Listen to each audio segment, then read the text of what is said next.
Hello and welcome to Nebraska Prep Zone Report, a podcast from the World-Herald. We are sponsored today by MD West One, Nebraska's most advanced sports medicine, neurosurgery, and spine care, covering Greater Omaha for over 70 years. I'm your host, Jake Anderson. Joining me as always is Mike Sautter, and we are pleased to have special guest Sam McKewon on today. Yeah, I'm really special. Hey. It's perfect timing with Koby Bretz committing over the weekend as well as getting an offer. We had it lined up to have you come on before Bretz committed, and then I felt pretty dang smart when he did. Yeah, I'll tell you what, he may not be the only guy in the Metro who's looking at Nebraska here in the next 2-3 weeks, so or in the next week. So he may be the beginning and not the end of a run in the local area. Sam, didn't you think that I'm gonna stick on Bretz and we can move to that later. Didn't you think that, I mean, and Koby, I guess in the story that when I talked to him, he said, you know, once Nebraska offered, it was over. Like he knew that's what he always wanted to do. Mm-hmm. And that was a feeling you kind of got too, right? Oh yeah. Yeah. I mean, you've talked to Koby Bretz. I have not, but you know, I think there's kids who, you know, when they get Nebraska offers, they're going to make that decision really quickly. And, you know, they want to stay close to home. They grew up. I noticed in your story that he said he was a fan of Kenny Bell, you know, which, you know, all the way up through, you know, maybe the 2014 season. I mean, Nebraska football was pretty fun to follow, even if they didn't win at the clip that the guys did in the 90s. I mean, they were winning 9 games a year. There were exciting games or exciting wins. Kids could look up to a Levante David or a Taylor Martinez or a Kenny Bell or a Tommy Armstrong. And, you know, I don't know if that's true the last couple of years, but definitely it was still, you know, true all the way through the 2000s and all the way through 2014. And so, you know, there's a lot of kids that are in high school now that remember Nebraska football at least being pretty good, if not a national champion. And Bretz kind of fits that. He's a really good player. You know, I think he has a lot of potential to be really good at Nebraska. Big kid, could play outside linebacker, could play safety.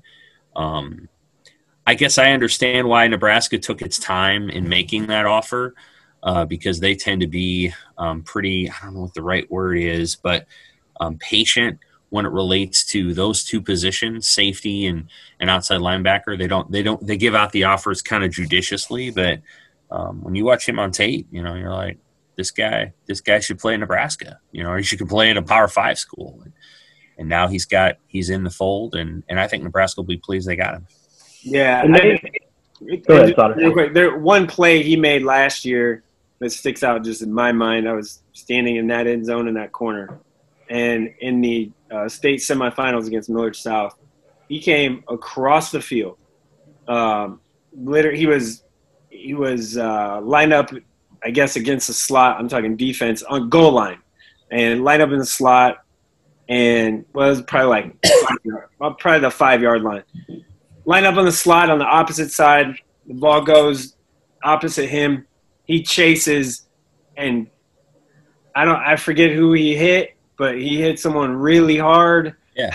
And it was a fumble literally at the goal line, saved a touchdown. And that's a hustle play that kind of sticks out. He also had some big catches as a wide receiver. He's he's a nice looking athlete, big body guy. Nebraska did a really good job of diligently kind of working it with Kenny Wilhite, and then Barrett Rube stepped in after that. So here's one thing I noticed in your story, Mike, that I think is important, is that now that Nebraska takes walk-ons as seriously as they do, the relationship doesn't necessarily begin when you decide a guy is a scholarship player. Mm-hmm. You know, whereas I think in the past, you know, we'll I'm not trying to knock Mike Riley, but I think there was we'll evaluate the walk-ons about 3 months before we set the class, and that's when we'll begin having more of a relationship with them. Well, now the way that Wilhite works and the way Nebraska envisions it, these kids know Nebraska for a couple of years, even if they don't have that scholarship offer. And so when the scholarship offer kicks over, it's a much more seamless transition to, oh, I've been talking to Nebraska for 2 years. I've been to 6 games. Right. I'm on the sidelines with everybody else, and so I know what they're all about. And so when I get the scholarship offer, it doesn't necessarily take a bunch of time to feel it out. Right. And so I think that's a good advantage to the way that they're recruiting the walk-ons now. Bretz doesn't look like Bretz looks like a Power 5 scholarship player though, and you're right. His speed, he actually reminds me a little bit, different positions, but he reminds me a little of Nick Henrich in his ability to diagnose plays, and then the speed with which he gets to the ball carrier and where the ball means that you've got good diagnostic abilities and you got a lot of speed. So I think they got a really nice football player there, and it's a good year locally with a lot of good local football players, and I think he's one of the better ones. The name that popped into my head with the frame and how they were talking about him was Luke Gifford, the guy that started at safety, transitioned to outside linebacker. How do you guys think that he compares to that and making the transition? I think he's bigger, like taller. I mean, he's 6'3", Luke. Oh, I'm sorry, you said Luke. That makes sense. I was thinking Isaac. I was like, never mind. But yeah, okay. Like, can maybe see that. Yeah. Luke was a multi-sport athlete like Koby is, or Bretz is, and I would say probably one of the different. I would say that Bretz is a better. He's more downhill and more physical at this stage of the game than Luke was, but part of that was because Luke played quarterback, yeah, and so he was kind of the best player on their team. But he was playing sort of. They couldn't just beat the crap out of him because he was their quarterback, right? And whereas Bretz plays with a little bit more abandon, and so what Gifford became, I think, is ideally. I'm sure they'd love Bretz to become that player, whether he's at safety or outside linebacker. But in high school, I'd say Bretz plays with a little bit more reckless, just physicality. Because Luke had to save himself to throw passes and all that other stuff. But yeah, that's a good comp. If he ends up being as good as Luke Gifford, I think that'd be good. Because Luke was a really good player the last season and a half of his career. He became in last half of 2017 and then in 2018, Luke was he was a good player. Really good. If he ends up being Luke Gifford, then they got a good – yeah, they've done well. They've done really well. Yeah. And the other big piece of recruiting news we should hit real quick is Hunter Sallis releasing his top 12. Sautter, you talked to him. Yeah. He has blue bloods in there. He has got teams that are I don't want to say up and coming, but kind of up and coming, but have known recruiters as their head coaches and staffs. Auburn comes to mind. Bruce Pearl is a really good recruiter. And Nate Oates at Alabama is a good recruiter and did a really nice job at Buffalo before he got the Alabama job. UCLA, the connection is Michael Lewis, who used to be at Nebraska and recruited Hunter when he was at Nebraska. So that was 2 years ago. Iowa State was the second school to recruit him in 2018, or second school to offer him a scholarship in 2018. There is no surprise that they're in there. And Creighton was the first of the 12 to offer him. And that's partly why they offered him I think I looked it up in the story. I can't remember off the top of my head, but it was late November or late October of 2018. So they were on him way early. And as was Nebraska, Coach Miles' staff they had it early too. Was it a surprise for you guys not to see Nebraska on there? No, not at all. And I'll tell you, here's why. Here's a couple of reasons why. One, I believe if Tim Miles was the head coach, he'd probably end up at Nebraska. I believe that. And that's why is that? He just had a really good relationship with Coach Miles. He was literally the first school that recruited him and kind of had him at football games and made him feel like a star, right? And I think Miles' personality, I think Hunter liked that. That, and if Michael Lewis was still here on the staff with Miles, then that would have mattered a lot too, because obviously it's UCLA, right? But UCLA wouldn't be in the mix if Michael Lewis wasn't the assistant coach at UCLA. So Nebraska not being in the 12, there's a few reasons. One, the coaching change happened, and you got to kind of restart conversations and relationships and all that. Two, I don't think the culture that Nebraska has right now isn't fitting with what Hunter wants. What I mean by that is the roster turnover. It's not the coaching staff. He likes Hoiberg, Abdelmassih. There was no issue there with the coaches, Doc, all that. No issue with the coaching staff at all. It just is the roster when you're bringing in 21, 2, 3-year-old guys every year and it keeps changing. Hunter, I think, and his family wanted a little more stability there as far as the roster is concerned and knowing who's going to be on the team and not. And, I mean, that being said, could the kid be a one-and-done or two-and-done guy? Maybe. Probably. He's talented enough. We'll see. He's got a ways to go to get to that level, though. He's got to play hard all the time and do that. But some of the kind of questionable character guys that they brought in or have brought in, that matters too, and that mattered for Hunter and Nebraska. It just did. But you have the other blue bloods, Kansas, Kentucky, North Carolina. Like, just to think about that, a kid from Nebraska, that's never happened before, ever. That level of kind of schools right now. And Gonzaga, I would throw kind of in that sort of mix too of those high-end schools. They're in the list. Michigan is up there in the list, and Juwan Howard's a really good recruiter, and so is his staff. I mean, do you not want to go play for Juwan Howard, who NBA vet, was an NBA assistant forever? I mean, now he's he got talked about yesterday about being the next head coach of the Sixers. He had to come out with a statement and deny that. So, the only two in that category, I guess, that top tier that didn't offer are Duke and Villanova. And Villanova, I know for a fact, they were like, it's too late for us to get involved. And that was like 3 months ago. So they just kind of were like, well, we're just too late. And then Duke, I don't know. And they've had no conversations with him as far as I know. Haven't reached out, nothing like that. So maybe they just don't like him as a player, and that's their prerogative. Oregon is the other one, and Dana Altman, that connection obviously is a big thing, and they are in the mix too, and in that group of 12.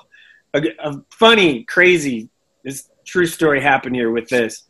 So UConn was going to be one of the 12.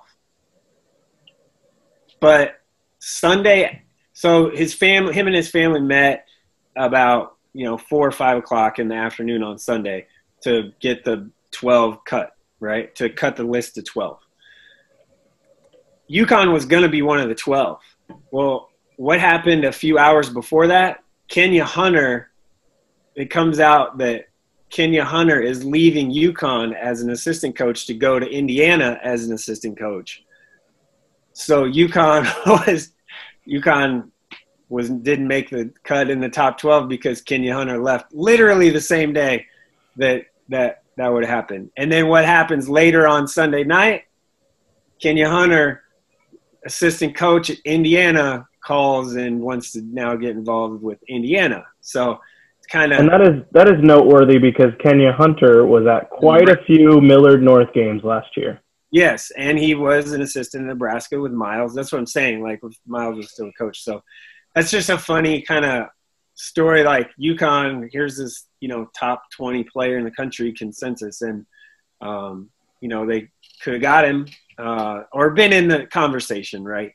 And, to get him, and then a assistant coaching change happened, and that just tells you more that how I know everyone says you should be you should commit to the school and the school and the school and the school.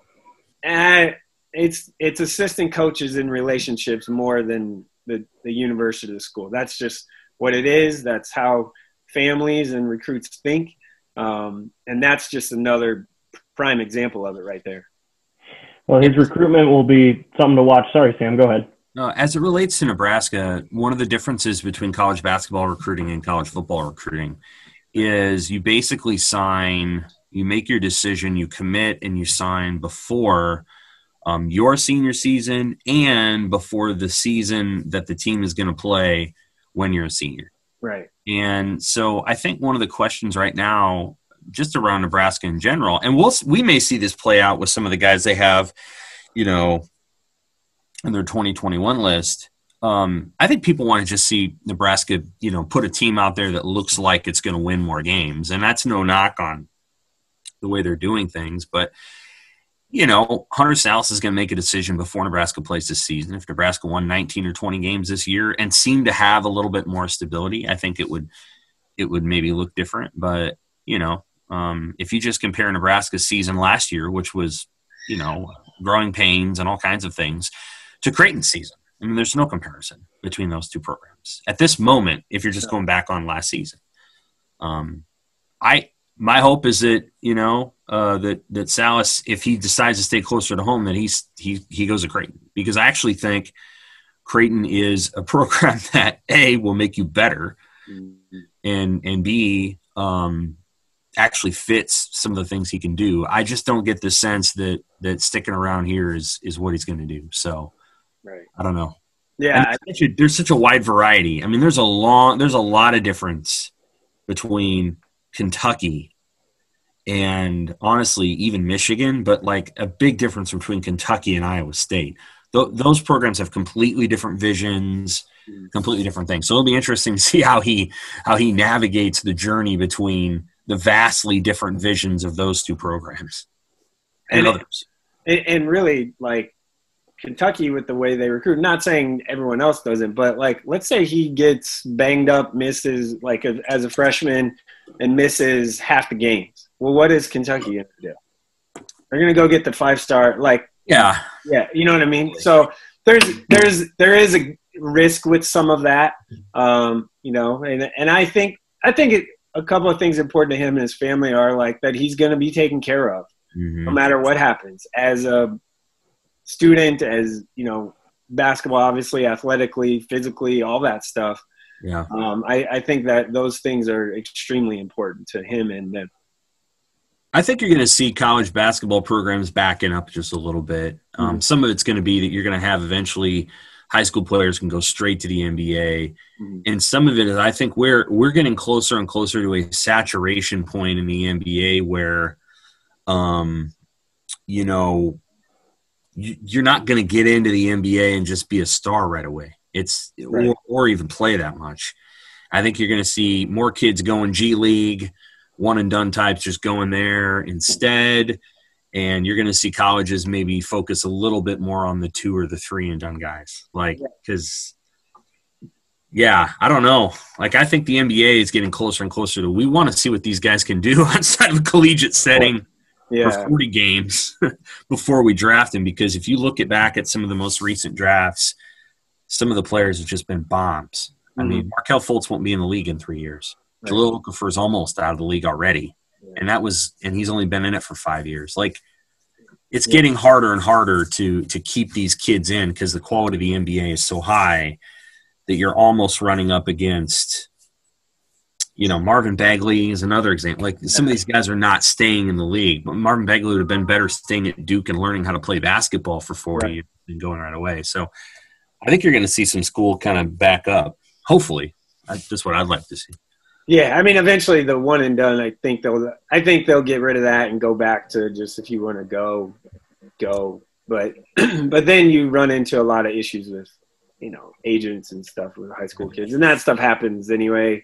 I don't care what people say, that stuff happens. So, and one last thing on the Sallis deal, I guess, is he, people are like, well, he's potentially could be maybe probably is the highest recruited kid or whatever all that kind of jargon is in Nebraska.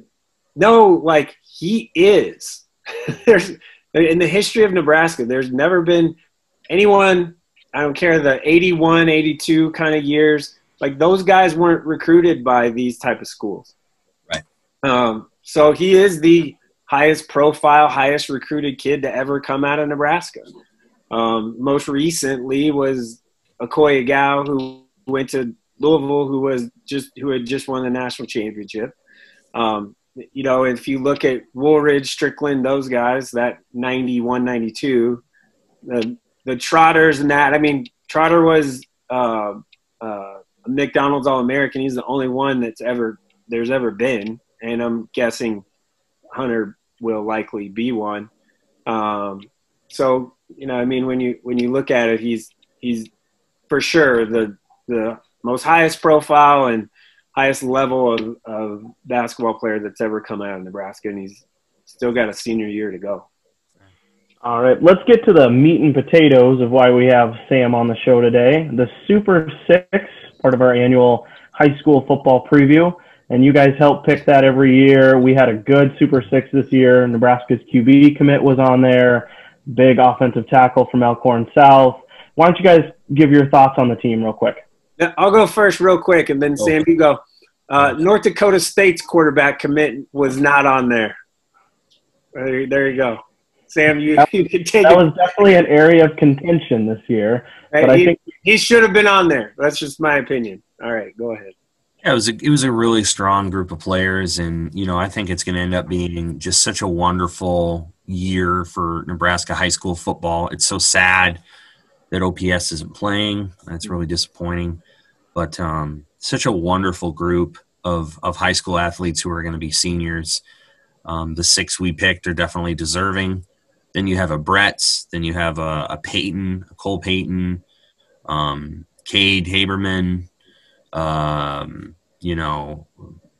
It's a strong group of, Mike Leatherdale, he's probably an FCS guy, but I think he's going to end up being a nice player up from Wayne. So it's just a really good year for athletes. It's the one thing you always look at, or we try to look at, is collegiate offers, and what these guys are projected to, and there are always some no-brainers there. So one of the no-brainers is Keegan Johnson. He's probably the best player in the state. Teddy Prohaska, who I think now he's an offensive tackle, so that takes some time to develop. Zach Stirrup wasn't a finished product when he came out of Hastings St. Cecilia. And Zach was a better athlete, I think, than Teddy, but it took Zach several years to develop into that player at Nebraska. Same is true of Teddy, but he's a big-time prospect. Avante Dickerson has done a lot of camps, over his junior year, and I think got a lot of offers. We'll see as he continues to develop at a position, for what it's worth, cornerback, that can be difficult to assess at the high school level sometimes. Like it's just a hard position to assess because there's only so much a cornerback can affect at the high school level based on the quarterback that they're facing, or based on, Avante Dickerson, he actually plays with a really good defense, but there could be a great corner in high school who's, playing next to a 5'10" and 159-pound safety. You can't – there's only so much that corner can do, so that comes into play. A.J. Rollins is, that's probably the one. I'll be really curious to see how he progresses this year. A.J.'s got some really good offers. Nebraska gave him an offer after last year. He certainly has all the tools, and he is transitioning from he's not transitioning from basketball right now, but he's transitioning from being a basketball prospect. So I'd say AJ is probably a better basketball player than he is football player at this point, but he's a guy that could have 35 catches for 600 yards this year. And then you'll understand, his value. We don't always pick players from Council Bluffs, but Thomas Fedoni is sort of a, no-brainer. He's the best player of the bunch. And then, as I mentioned, Keegan Johnson's a really, really good football player who, if he played at a different school, you'd probably he'd pile up more stats. Bellevue West is so loaded that it's harder to see it. And then Heinrich Harburg, who, you know, I'm going to go watch him on Friday at Wood River. I think the thing that you're going to see him do a lot of this year is run the hell out of the ball. I think he's going to end up running for 800 to 1,000 yards. People will have a better appreciation for what he can do in that part of his game. And then, you know, at the level that Kearney Catholic plays at, you work with the hand you're dealt. His touchdown ratio is high for his completions. You know, he can make the big spectacular play, but, you know, it's kind of like Scott Frost. You work with the hand you're dealt. And so, you know, I mean, Scott had the receivers he had at Wood River. And, of course, he put up spectacular stats. But I think Harburg's going to have a big season. Probably needs to put on a little weight. But I think he'll handle this stuff going pretty well going forward. And I'm glad he's on the list. I think he belongs on the list. And I think in 3 to 4 years, he could be a very, very good player. So, you know, we'll see. We'll see. But I think it's a really strong list. We had to leave off 2 or 3 guys that in other years would have been on there. Yeah, it says a lot about Nebraska when you have 9 or 10 guys who could be the Super Six, where some years you're kind of stretching to get to that 6, and that's no knock on any of the past years. It's not, you know, the one thing that I think needs to be, and this goes back actually the Hunter Sallis conversation too. The city of Lincoln's got to start producing more high level prospects. You know, I think the Williams family, Donovan and Bryson, they've done their part. You know, they provided the city with their best high school talent in their respective sports, but of course they're now on to college. So unless there's another family out there that can fit that bill, the city's got to develop the kids a little bit more.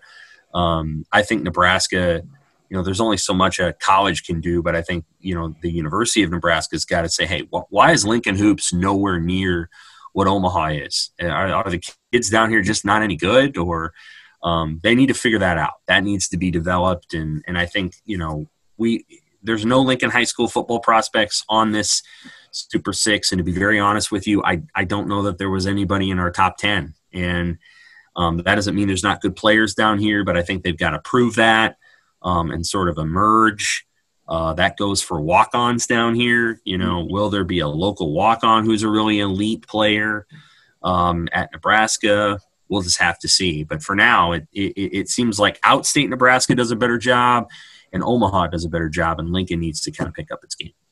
The best prospect in Lincoln's probably Jake Applegate at Southeast, and he's a junior. If you look at it, and then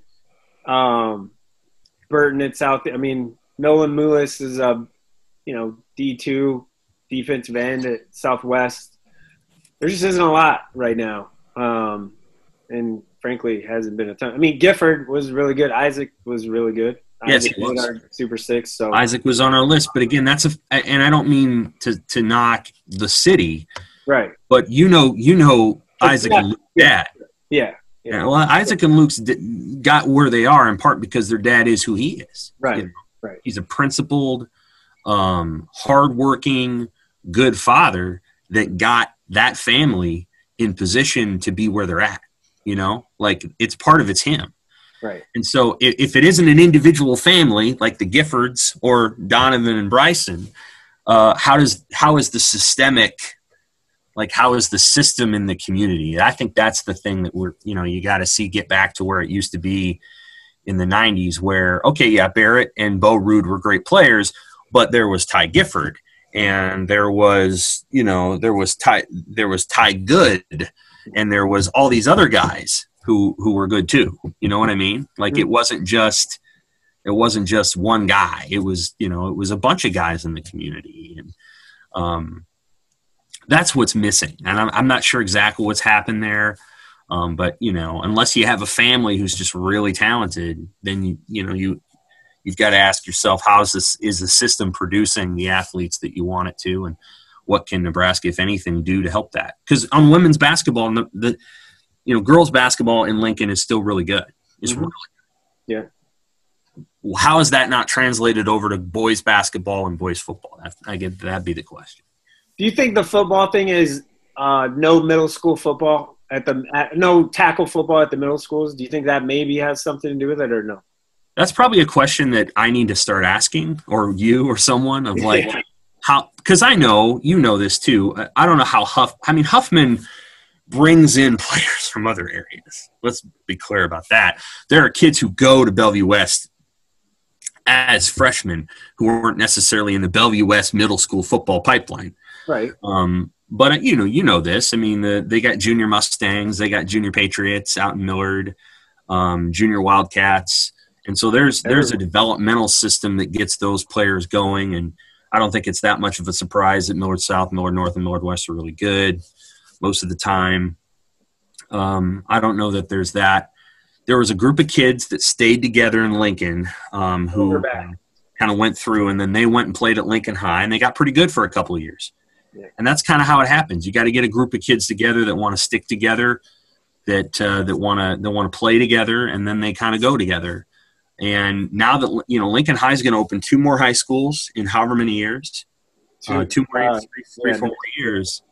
The question kind of becomes at some point, okay, how do you get this? How do you get this system to work kind of together?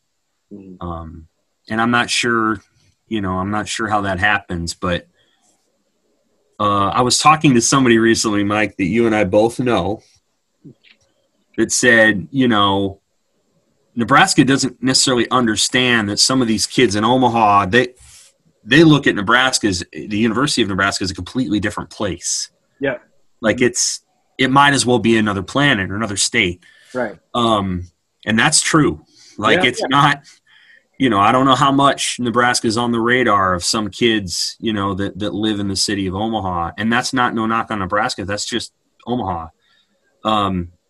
But every kid who lives in Lincoln knows where Nebraska's at. Right. Because it's like 5 feet from where they hang out downtown. So right. That's totally true. Totally true. The Omaha Metro kid, and I've said this before, and I believe it. These kids haven't seen Nebraska win in their lifetime, right? And football wise, and until that happens, they're not. Their parents or uncles or whatever saw Nebraska be really good when they were growing up. And a lot of people in this state can't understand that thinking. Well, think back to when, I'm 40. Think back to when I was in high school. Nebraska was awesome. That was all anyone ever did, thought about, whatever. And, well, okay, now if you look at it, now you're thinking that's like Alabama right now. Right, or LSU or Ohio State or something, and that made a difference. Well, they haven't won anything of significance besides a few games a year in these kids' literally lifetime. Most of that, not lifetime, but since they were 10, the last 6-7 years, the years that matter as far as recruiting stuff. And this feels like a natural transition, not to cut you off. It feels like a natural bring it back to our Super Six, because there are the only 2 uncommitted, Rollins and Fedone, have Husker football recruiting ties. And how do we expect that kind of playing out? They both play the same position. They could both be competing for the same spot at Nebraska. I think that at the end of the day, they're both going to be in Nebraska. That's just my assumption. I think Rollins ends up at Nebraska. It's Nebraska or Missouri, and I think that he ends up at Nebraska. And I do think Thomas, that's what ends up happening. And we're recording this on Tuesday, the 25th. Fedone is expected to make his decision tomorrow, and we're expecting it to be Nebraska. I think everyone in the state is expecting it to be Nebraska at this point. Yeah, I think Fedone and Rollins will end up at Nebraska.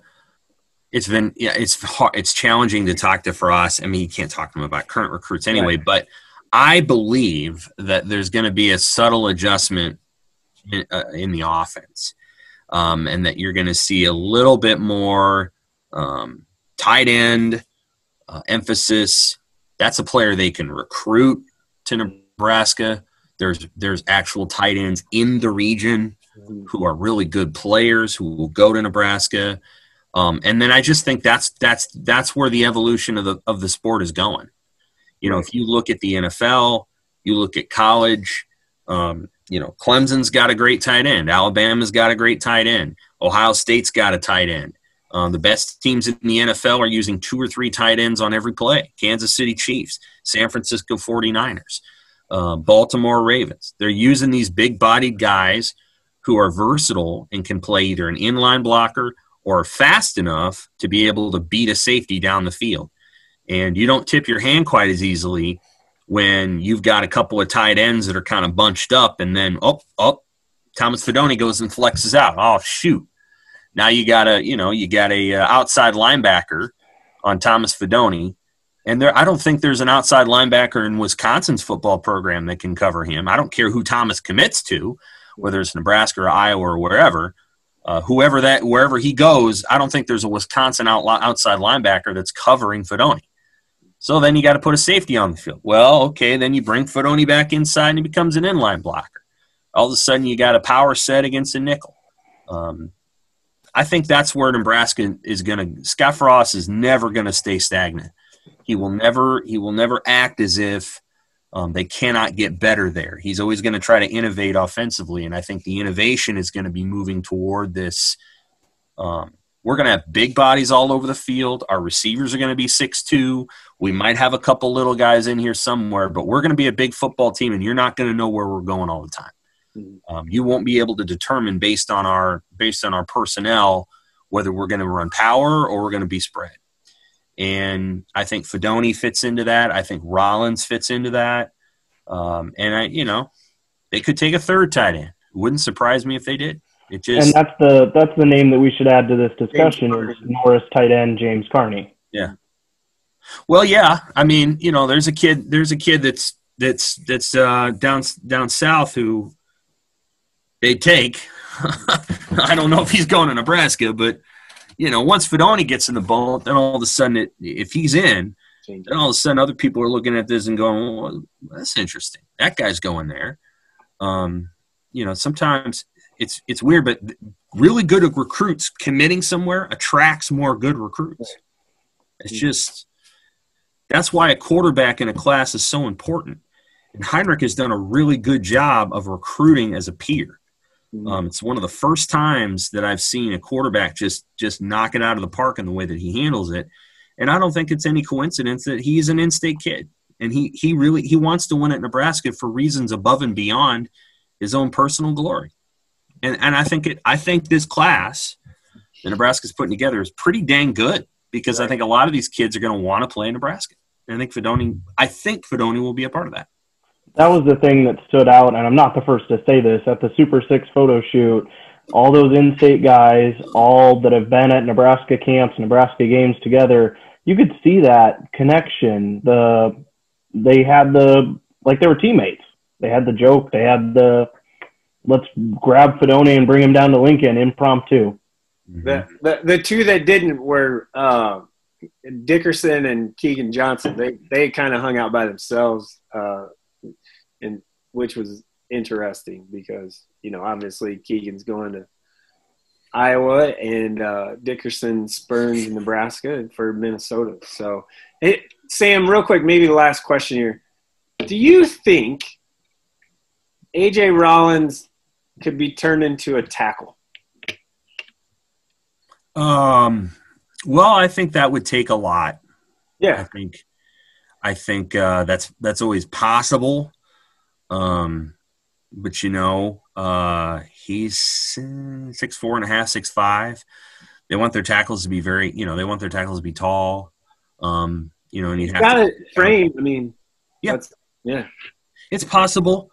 It's possible. I don't think again that there's any opposition to putting a tight end on the field who might be 6'5" and 255 or 260 if that guy can run.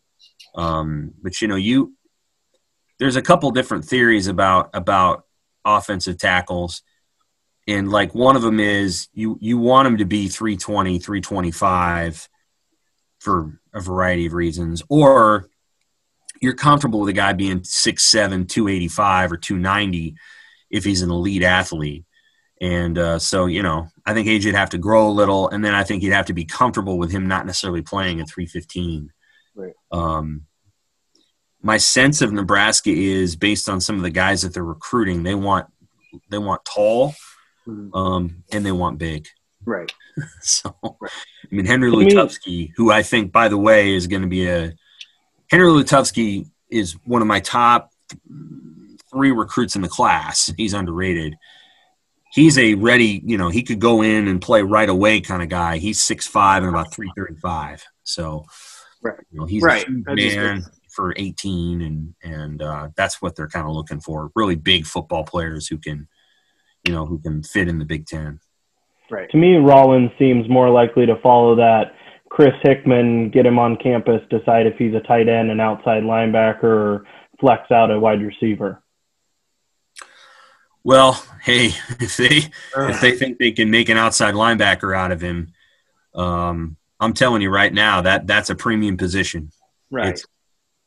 That's a position that I think Nebraska is still working through, like how they're working through a lot of things on defense. I could talk about that for an hour and a half, but I think that position is right at the top of the list. So they would look at anybody, but I don't know if that's that guy's got to be a dude, man. Yeah, I don't know if they've recruited one guy in Patrick Payton who you're like, yeah, that guy, he could be great.